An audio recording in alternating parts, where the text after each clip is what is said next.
Welcome to the Beauty in Battle podcast, where we talk about winning in marriage by waging a war. I'm Jason Benham. I've got my girlfriend / wife, Tori Benham, with me, and we are here to talk to you about how Satan tries to get you to fight face to face with your spouse, but God designed you to fight shoulder to shoulder against Satan so that you can win in your marriage. Fighting together draws you together. We cannot wait to jump in. So here we go.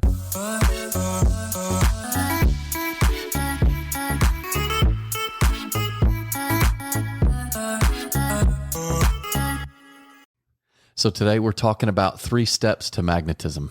Ooh, it's got a nice ring. It took me a little bit to come up with that title. But I was thinking about just the things that we can do in our marriage that actually draw us close together. Yeah.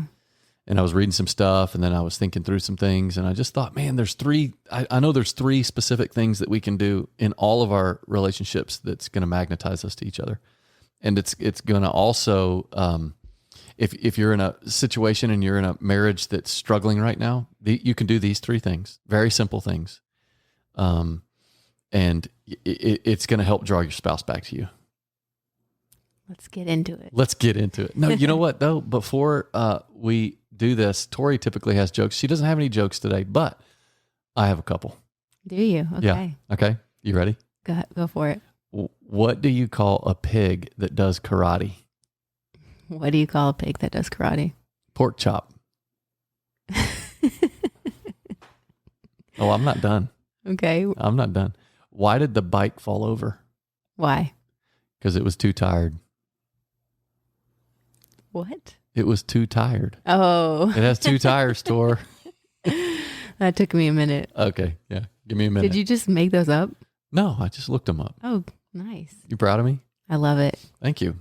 Okay. Well, let's jump right in. When we're talking about 3 steps of magnetism, there's 3 things you're going to do that's going to literally magnetize your spouse to you, and it's going to magnetize you to your spouse. Okay. You want to know what the 3 things are? Yes, I do. I'm going to say the 3 things, and then we're going to go back and we're going to talk about each one. Okay. Okay, you ready?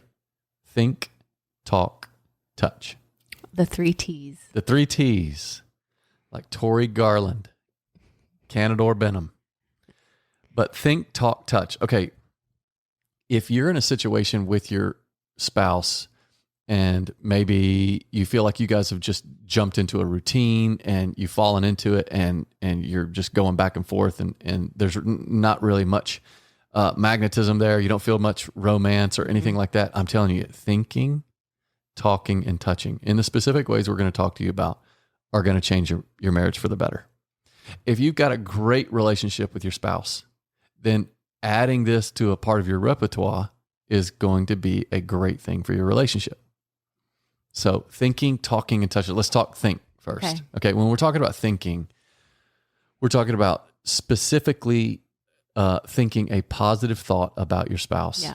So good. Whether you want to or not. This comes so natural before you get married when you're in the dating years or the honeymoon stage. You just think about each other all the time. Yeah. And it's just always natural. positive. Mm-hmm. It's just positive. It's like, oh, I love the way she says that, or Mm-hmm. I love the way he does that, or whatever. It's thinking one positive thing about your spouse and dwelling on it for a second. Yeah.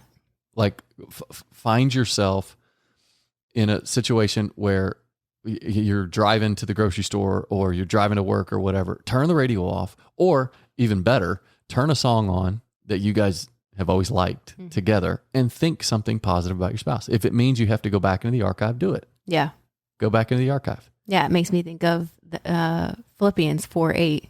Whatever is true, whatever is honest, whatever is just, whatever is pure. You know, I'm getting it botched up. Yeah, no, that's right. And of good report, think on these things. And be intentional about what you're thinking about with your spouse. This has been huge for us in our relationship. And honestly, not just our relationship, but the other relationships that are most important to us. Oh my gosh, yeah. So true. Because what we know now because of brain science is that thoughts create pathways in your brain. Tori wrote a whole chapter on this in our book. But if you think bad thoughts or negative thoughts or fearful thoughts, right, whatever those thoughts are, they create physical pathways in your brain so that your thoughts will naturally gravitate to that path. and you have to change that. So one of the ways to do that is to tell yourself, I will think a positive thought about my spouse. And what you can do, I mean, you can systemize it. You can say, I'm going to do it once in the morning, once in the afternoon, once in the evening. And then you'll get to a point where you're just thinking positive thoughts about your spouse all the time. That's the goal. Right. And I might be talking to people who are listening to this like, man, me and my spouse don't really struggle with positive thoughts about each other. No, that's great. And I'm glad you're in that situation. But what you want to do is think about systemizing positive thinking about your spouse, not just, so if I'm talking to a guy here, it's not just some physical, sexual thought or whatever, although that definitely needs to play into it, but it's more a thought of gratitude. Mm-hmm. And this goes from husband to wife and from wife to husband. If you think one thought, positive thought towards your spouse that's fueled by gratitude, then your brain is going to release what's called oxytocin. And oxytocin is a chemical in your brain that's released, and it's called the bonding chemical. Right. And we've talked about it before on this podcast where we've talked about the power of oxytocin. But when you think one positive thought about your spouse that's fueled in gratitude, like one thankful thought, mm-hmm. your brain is going to release oxytocin, and oxytocin is a bonding chemical. It's what farmers often, and I had a farmer tell me this, that when they deliver a calf, mm-hmm. they give that little calf a shot of oxytocin, like a shot full of oxytocin, so that the calf will want to bond to the mother. Because sometimes the calf will just run out and just do its own thing. It'll want to bond to the mother. So they give, and I think they give the mother calf the shot too. Or when she's having the baby, something happens where in the cow's brain, oxytocin is released. But then they do this because if oxytocin is released in both brains, mm-hmm. they bond. Yeah. It's magnetism. Right. So if you think a positive thought rooted in gratitude towards your spouse, it's going to draw you closer to your spouse, which that moves us into step 2, mm-hmm. talk. Think, talk, touch. Remember these 3 things. Talk. If you think that positive thought about your spouse rooted in gratitude, and now you have a thankful thought, say it. Yeah. Say it. Mm-hmm. Like express that. Yeah. Because when you express gratitude to your spouse, it then releases oxytocin in their brain. Right. And what does that make them want to do? Draw close to you. Right. It's a natural thing. Somebody who comes up and is just uber thankful for who you are. I mean, and what you do. Even Psalm 100 says, God is saying through David in the Psalms, he says, enter my gates with thanksgiving and my courts with praise. Right. I've told so many wives, you want your husband's presence? Then you have to do the same thing that God says that you have to do with him. Enter my gates with thanksgiving and my courts with praise. Thank God for what he does, praise him for who he is, and you get his presence. Mm-hmm. So I've told plenty of wives that have sat in front of us on our couch, thank your husband for what he does, praise him for who he is, and you're going to get his presence. Right. You will get his presence. He'll draw close to you. But that gratitude will release oxytocin in his brain. Mm. So it's not just gratitude, though. So we're talking think, talk, touch. These 3 very simple things that you're going to apply to your relationship. Talk is also like just take 60 seconds, have a positive, non-logistical interaction with your spouse. Like talk. Like you remember when you were dating, or maybe even when you were first married, you would just talk. Right. I mean, it's not about who's going to pick up the kids or make dinner or pay the bills. I mean, you're talking about what do we want to do with our life? What are our dreams? What are our fears? Hey, did you hear this joke? This is hilarious. Watch this video. Positive stuff. Right. Like if you want to see magnetism take place in your relationship, then it's just having a 60-second positive interaction that's not about what are we going to eat for dinner. Yeah, right, exactly. It can't be logistical. Right. You and I have found that walks are really helpful for this, being intentional, take walks together at least once a day. And it just gives us the space to talk. And I find that it's easier to talk when you're moving. And you do too. We both are like, we would rather be moving and talking at the same time. Yeah, let's play catch. Yeah. Let's shoot free throws. And there are studies that show it is easier to talk when you're moving. Yeah. And to process when you're moving. Yeah. So if you're thinking thoughts of gratitude towards your spouse, you're thinking positively, no matter how difficult that may be at certain times. And then you're expressing it. Mm-hmm. You're actually having a positive interaction. These things are magnetism. Now, we haven't even got to touch yet, but let me just park on talk just for a little bit longer, because don't ever forget 2 rules. The first is the 5-to-1 rule, and the second is the 20-to-1.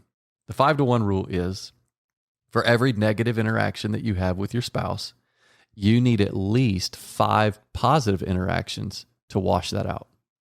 And that just puts you back to even. Wow. Right? So it's not... This was a study that was done, right? Yeah, Gottman it was Dr. John Gottman. So this isn't our stuff. But so 5-to-1. So if you want your relationship, let's just say you're at a 6 in your relationship, which isn't good enough. God wants you at a 10.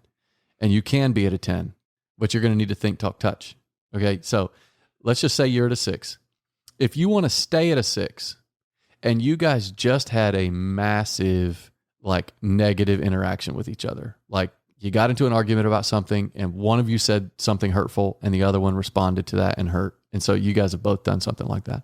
Okay. Now you're at a 4 in your relationship. If you want to get back to equilibrium, 6, you need at least 5 positive interactions to overcome that one. Okay. But if you want to move forward in your relationship, you need 20-to-1. 20 positive interactions to 1 negative interaction. Wow. That's the rule. So don't forget those 2 rules. So if you've had a negative interaction, it's not that it's wrong, because we all have that. But you guys really have to have some positive interactions after that. And it's okay for it to be systemized. It's okay for you guys to have a rule where every day we're going to go for a walk around the block. You know, once your kids are older and one of your kids can watch the other one. Yeah. The other ones. We're going to go for a walk around the block. And the first thing that we're going to do is the first half mile, which is going to take us, if you're walking, I don't know, 8-10 minutes. It's going to be logistical. It's going to be whatever needs. Okay. So what about when's the doctor's appointment for, our little kid or whatever?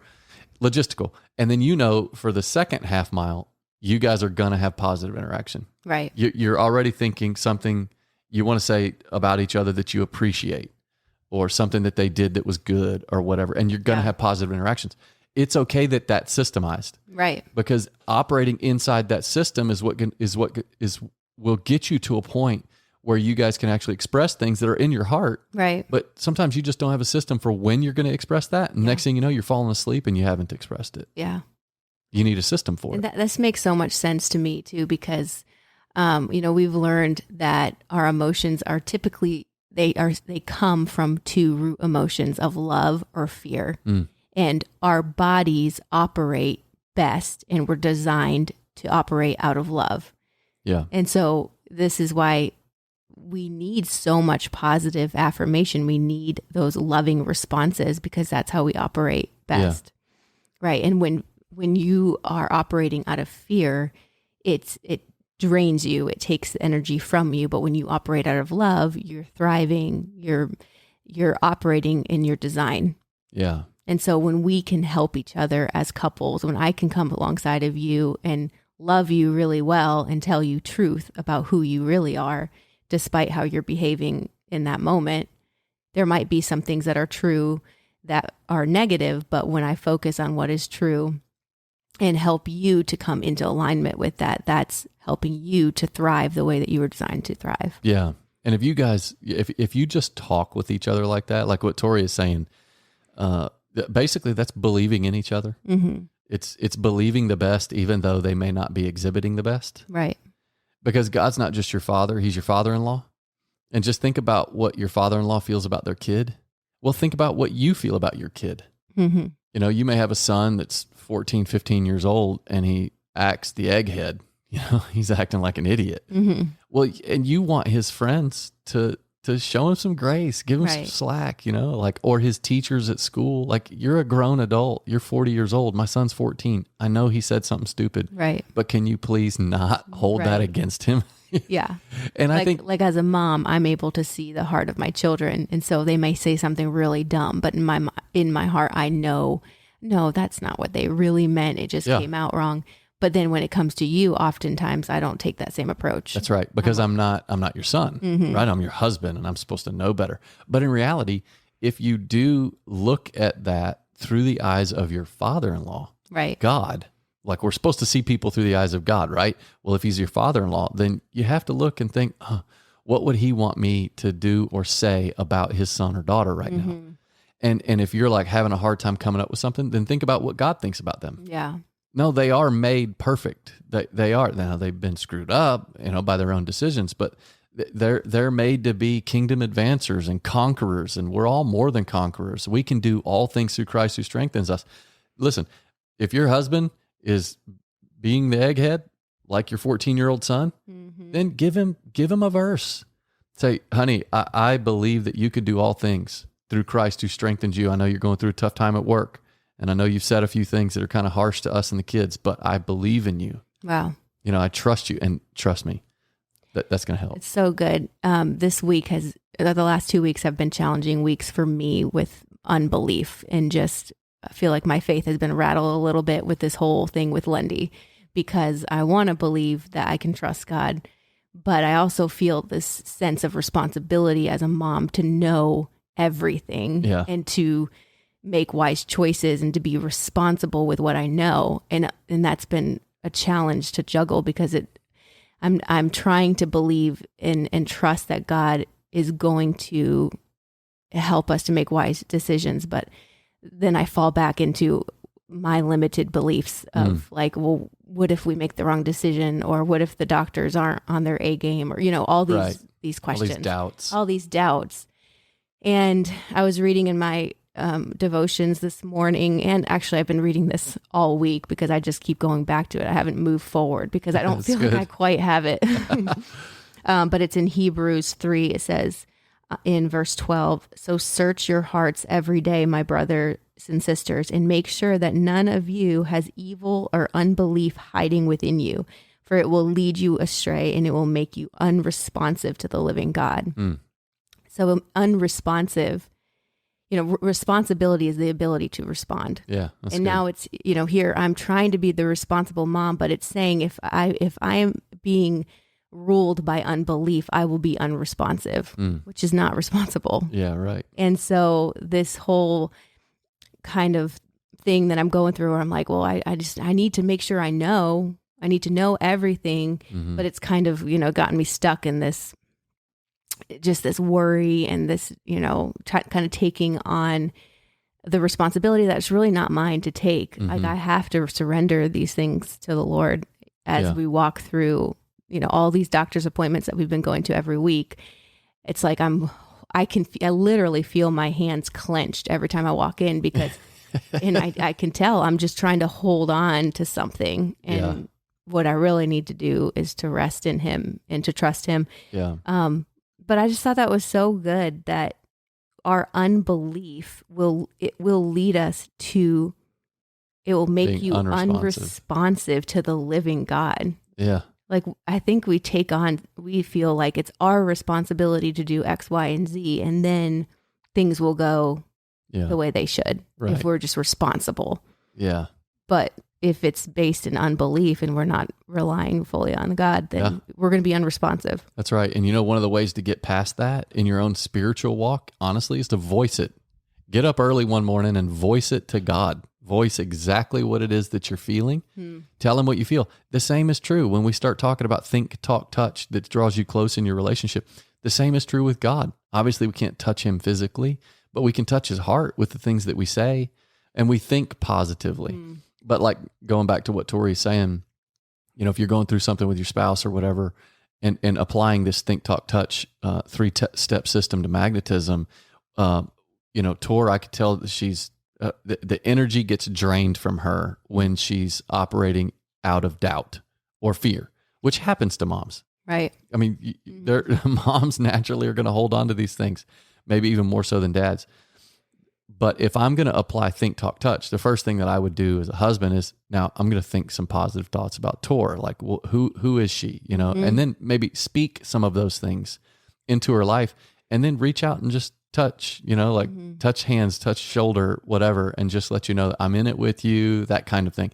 That's just the way that we can apply this little 3-step system. But going to touch, talking about touch, if we're going to think positively, rooted in gratitude, And let's just say we put a time limit on it of 60 seconds or more.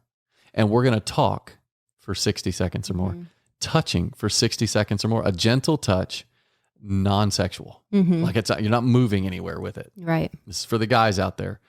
Here's what's crazy. Our bodies have electromagnetic waves inside. You know, like if somebody dies or their heart stops beating, what do the people typically in the emergency room do? They got that electromagnetic paddle thing, and they're like, clear. And they put it on your chest, and they send electromagnetic pulses through your body to wake your heart up. Right. Well, it's because we got electromagnetic waves inside of us, and your hands are like magnets. Right.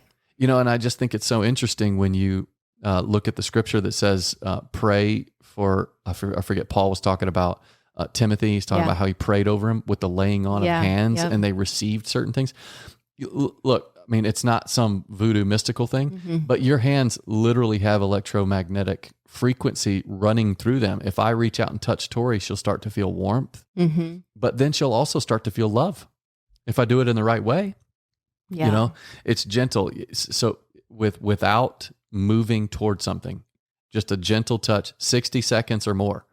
Like when you caress your spouse's hand or play with their feet or rub their shoulders, there's a moment there when your spouse knows that you're completely connected with them. Yeah.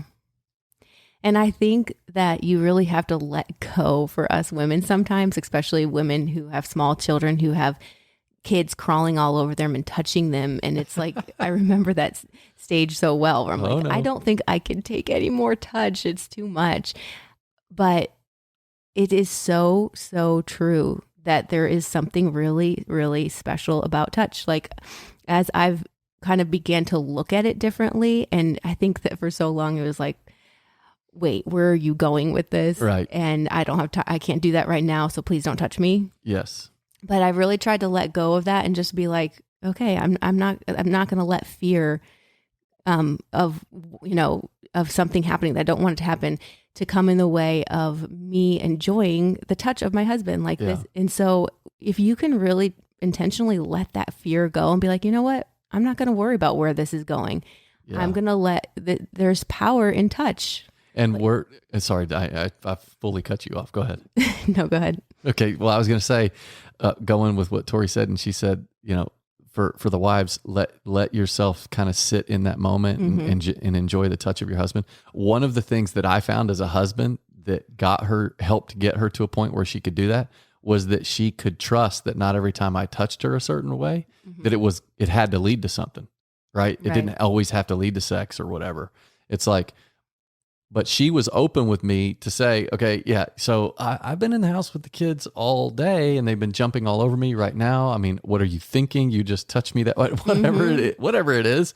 And it's like, then she had to be open with me and explain what she's feeling or whatever. And then I, as a husband, have to say, okay, you know what? You're right. I got to be cognizant of these things. I got to be conscientious of the fact that she needs my touch that's not leading to anything other than the fact that let me just rub your shoulders for 5 minutes. Let me just put my arm around you.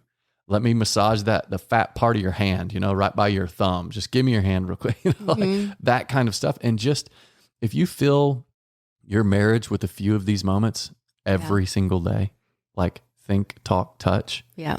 It's going to change your relationship. It really does. It really is magnetizing. It like makes me feel like so loved to be touched by you. Yeah. And there's been so many times where I've rejected your touch because of fear. Yeah. Honestly, it's just like, oh no, I don't have time for that. I don't. And it's like when I surrender that fear, I'm like, no, I'm going to let Jason love me through touch right now. It's like, I really do feel that magnetism and that bonding with you. That's really, it's exactly what I need. And it's just crazy how we sometimes reject those things that we need the most. Yeah, and it's funny too because when you think about Think, Talk, Touch, Tori and I did a 2-part session on a 2-part podcast on how to affair-proof your marriage. The same things that draw you close to your spouse will draw you close to other people. Right. And that's what you've got to be careful with when you're thinking about Think, Talk, Touch. You've got to pay attention. You know, if you and your spouse aren't doing too well, or maybe you're doing really well, but you've got a colleague of the opposite sex at work and you're hanging out a lot, and the next thing you know, you're admiring them and you're thinking about them subconsciously. Oh, that's not good. And then you're talking and having positive interactions at all times, not about non-logistical stuff, non-tactical things. And the next thing you know, you reach out and give a little hug or whatever, and down you go. Like so it's very important. We've got to use this is like a fire in a fireplace. Don't let it out of the fireplace. Yeah. Keep it in the fireplace and it's going to heat your house up.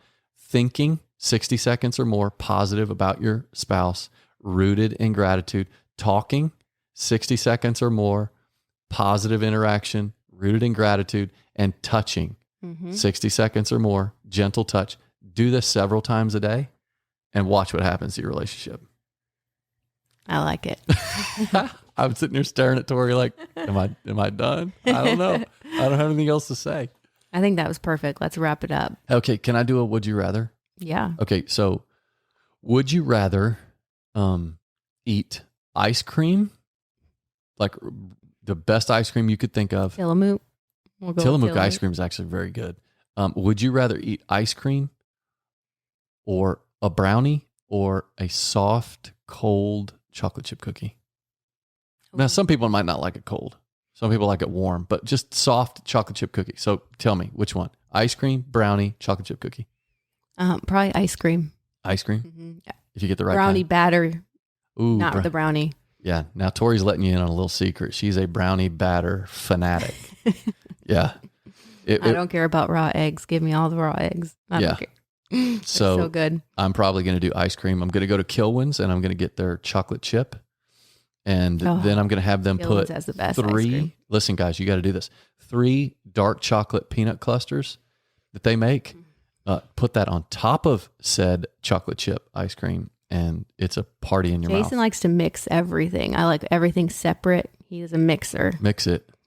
Yeah, mix it. I think it has something to do with old Faye Benham, God rest her soul, that we used to eat leftovers a lot. Yeah. And there was a lot of mixing going on with those leftovers. And I just got used to it. Okay, I digress. Think, talk, touch. You guys apply this. Tori and I are going to apply it. I'm reaching out. I'm touching her right now. We're holding hands. It's great. But I'm not going anywhere with this. I want you to know. I'm not fearing it. She's not scared. So thank you guys for hanging out with us. Don't forget, rate, review, subscribe. If you think somebody would like this, send it over to them. Tell them it's a gift from me. All right, guys. We'll see you next week. All right. Take care.